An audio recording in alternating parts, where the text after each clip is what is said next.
बिल्कुल ठीक जी, हमारी दुआएं आपके साथ राणा साहब। राणा साहब, आप ये बताएं, जब राणा सनाउल्लाह साहब पर मनशियात का झूठा केस डालकर गिरफ्तार किया गया था, आप उस वक्त कहाँ थे? कब आपको पता चला और सारा वाकया कैसे हुआ?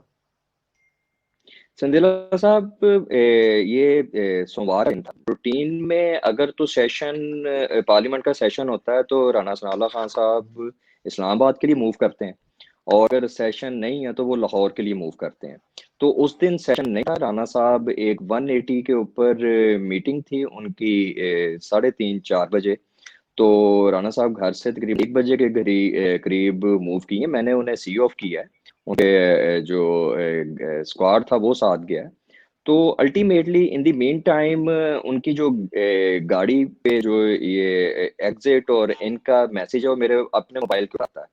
तो 3 बज के गालिबन 19 मिनट या 17 मिनट थे, तो राणा साहब का लाहौर के टोल प्लाजा से जो है ना, वो मैसेज आया कि वो एग्जिट हो गए हैं, मोटरवे से लाहौर में एंटर हो गए हैं। इन द मेन टाइम मैं कॉन्स्टिट्यूंसी के अंदर था, तो मैंने अपना रूटीन में वर्क, कॉन्स्टिट्यूंसीज में दोस्तों को मिलना जाना, हम लोग उधर किसी का अफसोस की इयादत, हम लोग उधर थे। तो 4 सवा 4 के करीब मुझे दोस्त का मैसेज आया कि जी आप टीवी लगाएं, आप किधर है? मैं कहा जी मैं कॉन्स्टिट्यूंसी में हूँ। उनका टीवी लगाएं। टीवी पे उन टिकर चाह रहा था कि राणा सनाउल्लाह खान साहब को एएनएफ ने अरेस्ट कर लिया। That was very shocking moment for me and my family and as well as my mother. तो हम लोगों ने उस टाइम पहले पता करने की कोशिश की कि एएनएफ ने क्यों अरेस्ट किया है, एएनएफ के साथ हमारा क्या लेना देना है, ये किस तरह के ये हालात हैं। क्योंकि पिछले कुछ दिनों से हमें पता लग रहा था कि ये ऐसे ऐसे केसेस हमारे ऊपर डालने की कोशिश कर रहे हैं, कोई ऐसा इंसिडेंट अकर कराने की कोशिश कर रहे हैं जिसकी बेस पे राणा सनाउल्लाह खान साहब को कोई नुकसान पहुंचाएं, फैमिली को कोई नुकसान पहुंचाएं। बाबा मुझे बारहा कहते थे कि यार अपना ध्यान रखा करो, फरीदा ध्यान रखा करो। तो हम लोग उसको मैनेज कर रहे थे, लेकिन it was completely shocking for me and my family and my mother कि एएनएफ के अंदर इन्होंने ये क्यों किया है। अच्छा, चीज वाजे नहीं हो रही थी। मैं उस टाइम फैसलाबाद था, कॉन्स्टिट्यूंसी में था।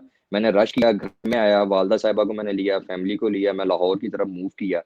तो हम लोग तकरीबन कोई 5, साढ़े 5, 6 के करीब हम लोग लाहौर पहुंच गए। तो पहले तो हमें पता नहीं लग रहा था कि राणा साहब को कौन से ये पुलिस स्टेशन के अंदर लेके गए हैं, जो इनका अपना स्टेशन है। तो वो फिर बाद में पता लगा जी कि यहाँ पे एक्सपेक्टेड है, जो एयरपोर्ट की बैक साइड पे इनका आरडी ऑफिस है, उधर लेके गए हैं। मैं और वाला साहिबा, कुछ मेरे दोस्त, मेरे बुकला हजरात, हम लोग उधर गए।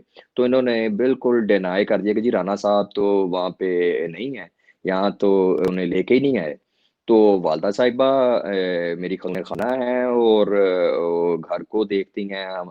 तो उन्होंने, जब मैंने उन्हें कहा कि वालदा साहिबा ये इस तरह कह रहे हैं कि जी इधर नहीं है राणा साहब, तो उन्होंने अपनी गाड़ी में बैठे थे, तो उनके पास उनका रूटीन में गाड़ी में उनका कुरान शरीफ पढ़ा हुआ था। उन्होंने कहा कि मैं ये कुरान शरीफ है, उन्होंने कहा कि इस कुरान शरीफ पे हाथ रख के कहते हैं कि राणा साहब इधर नहीं है। तो वहाँ पे ड्यूटी ऑफिसर जो थे, तो उन्हें कहा आप कुरान शरीफ पे हाथ रख दें, तो वो इसी से पीछे हट गए। जब जब वो पीछे हट गए तो वालदा साहिबा, मगरब का टाइम हो रहा था, तो वालदा साहिबा ने मुझे कहा कि सामने कंटीन है, वहां से चेयर लेके आओ। मेन गेट पे जाके हम लोग बैठ गए साहब। वालदा साहिबा बैठी और अपनी नमाज की अदायगी की, वहां तस्बीह करने लग पड़े। हम लोग बिल्कुल गेट के ऊपर चुप करके बाहर धरना दे के बैठ गए। उनके पर्सनल्स आते थे, कहते कि जी राणा साहब नहीं है कि तुम चले जाओ। तो हम लोग, आप जो कुछ मर्जी कहें, हमारी इतला के मुताबिक राणा साहब इधर ही है, हम लोगों ने मिले बगैर नहीं जाना। इशा हो गई। इशा के बाद यही जो है हम लोग उधर वहीं पे बैठे रहे।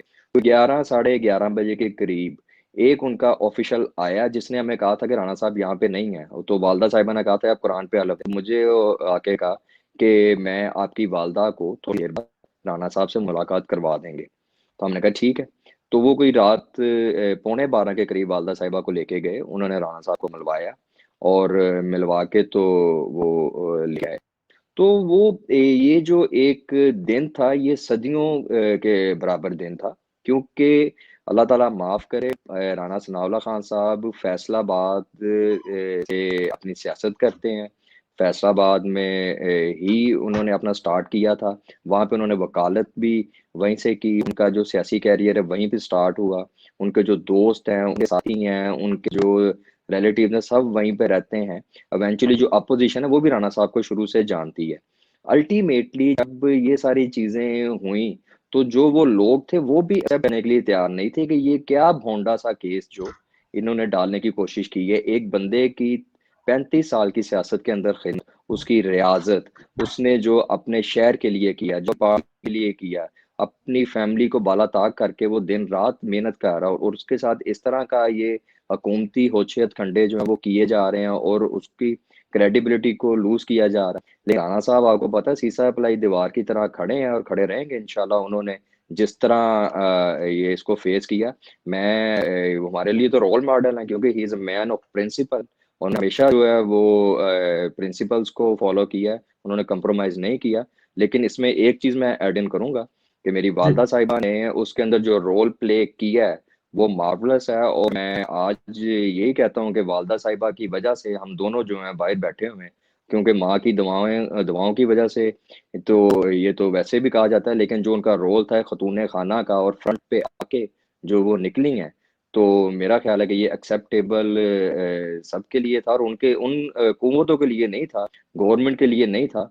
उनको उम्मीद भी नहीं थी कि राणा साहब के पीछे इतना बड़ा हाथ और इतनी स्ट्रॉन्ग वुमेन जो है वो आएगी और राणा साहब को निकाल के हम में से ले जाएगी, और ये तो मेरी वालदा ने किया, और आप सब दोस्तों के सामने माशाल्लाह। बिल्कुल ठीक है। मैं बिल्कुल ये क्वेश्चन भी यही करने लगा था कि जब राणा साहब गिरफ्तार हुए तो उसके बाद राणा साहब की अहलिया, हमारी माँ, हमारी बहन, अ, उन्होंने जिस तरह का किरदार अदा किया, पाकिस्तान में इसकी मिसाल बहुत कम मिलती है। इससे पहले भी बेशक। चीजें हुई हैं, जैसे कि बेगम कुलसूम नवाज साहब, अल्लाह उनका जन्नत में घर बनाए, आमीन। उन्होंने भी ये एक बिल्कुल इसी स्टाइल से वो बाहर आई थी जब मियां साहब के साथ ये मुशर्रफ दौर में हुआ था।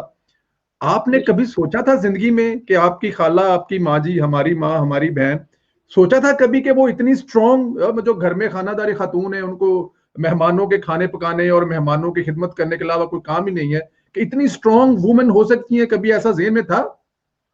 संदेला साहब, ये तो बेसिकली हमें तो पता था, वाला साहब को पता है, साहब को, और मुझे भी पता है कि वो कितनी स्ट्रॉन्ग है। वो जी। स्ट्रॉन्ग हैं तो हम लोग बाहर फेर रहे हैं। जब वो हम पूरी फैमिली को मैनेज कर रही हैं, खानदान को मैनेज कर रही हैं, वो माशाल्लाह 3 मदरसे अपने चला रही हैं, पूरा एक सिस्टम है उनका। तो अच्छा वो जी, माशाल्लाह, जब जी मदरसे बिल्कुल। मदरसे चला रही हैं। जी, इदारा इकला तरीमुल कुरान के नाम से उनके 3 मदरसे हैं, जिसमें बच्चियों को फ्री ऑफ कॉस्ट जो है सिलाई कढ़ाई सिखाई जाती है, अल्लाह ताला की तालीम दी जाती है, इस्लाम की तालीम दी जाती है, खानादारी उसमें सिखाई जाती है। तो वालदा साहिबा एक सिस्टम पूरा रन कर रही हैं। लेकिन ये हमें तो पता था, लेकिन उन लोगों को नहीं पता था जो ये सारी गेम को प्लान कर रहे थे। तो जब उन्होंने ये प्लान किया है, तो फिर वालदा साहिबा जब फ्रंट पे आई हैं, तो मेरा ख्याल है कि अल्लाह ताला की ज़ात के बाद मेरी वालदा के आगे उन्होंने घुटने टेके हैं, और राना साहब आज माशाल्लाह घर बैठे हुए हैं, मैं भी घर बैठा हूँ। तो सिर्फ और सिर्फ उनकी बहादुरी की वजह से और उनकी इस कुर्बानी की वजह से हम दोनों आज बाहर। बिल्कुल ठीक है, बिल्कुल ठीक है। सलाम बहादुर माँ को जी, अल्लाह ताला की ज़ात ज़िंदगी दे, सेहत बेशक। दे, आपके सर पर आमीन। साया कायम रहे, अल्लाह ताला की ज़ात सेहत कामला अता आमीन। फरमाए। अच्छा, ये फरमाइए, जब राणा साहब जेल में थे, आपकी पहली जी। मुलाकात राणा साहब से कहाँ हुई थी गिरफ्तारी के बाद? और कैसा हौसला पाया आपने जब फर्स्ट टाइम मिले, मतलब बाबा से, तो ये जो चीज़ें एक्सेप्ट नहीं थी, कैसा राणा साहब को पाया आपने? संजीला साहब, जब इन्होंने रिमांड के लिए पेश किया अदालत में राणा साहब को, तो बहुत ज़्यादा रश था उधर। तो जब लेके जा रहे थे, तो गाड़ी के अंदर उन्होंने अपने जो पर्सोनल था कि शहरियर को तरह अंदर लेके आओ, तो मैं अंदर गाड़ी के अंदर बैठा हूँ। 5 मिनट उन्होंने मुझे दिए हैं। तो बाबा ने कहा था कि डरने की बात कोई नहीं, ये वक्त जो है ये गुजर जाएगा इंशाल्लाह। हम लोग हक के साथ खड़े हैं, सच के साथ खड़े हैं, और इंशाल्लाह ये सच और वक्त बताएगा कि हम लोगों ने कभी बुरा किसी का किया नहीं और गलत का साथ दिया नहीं। तो इंशाल्लाह अल्लाह ताला हमारी मदद करेगा, और आप देखें कि अल्लाह ताला गायबाना तौर पे हमारी मदद कर रहा है। और इंशाल्लाह हम उसी तरह जिस तरह 1 जुलाई को इस गासबाना के खिलाफ खड़े थे, आज भी खड़े हैं, और इंशाल्लाह इसी तरह खड़े रहेंगे इंशाल्लाह। बिल्कुल ठीक। राणा साहब, क्योंकि हमने राणा साहब का इंटरव्यू किया था, उनसे हमने ये सारी चीजें पूछी थी कि उनकी बैक के प्रॉब्लम, कमर के प्रॉब्लम, फिर जिस सेल में उनको रखा गया जहां पे सजाए मौत वाले, वो सारा उन्होंने हमें किस्सा बताया था। आप ये बताएं कि पुलिस का और वहां पे थाने का और उसके बाद जेल में जो आप लोग मेडिसिन, खाना, उसके बारे में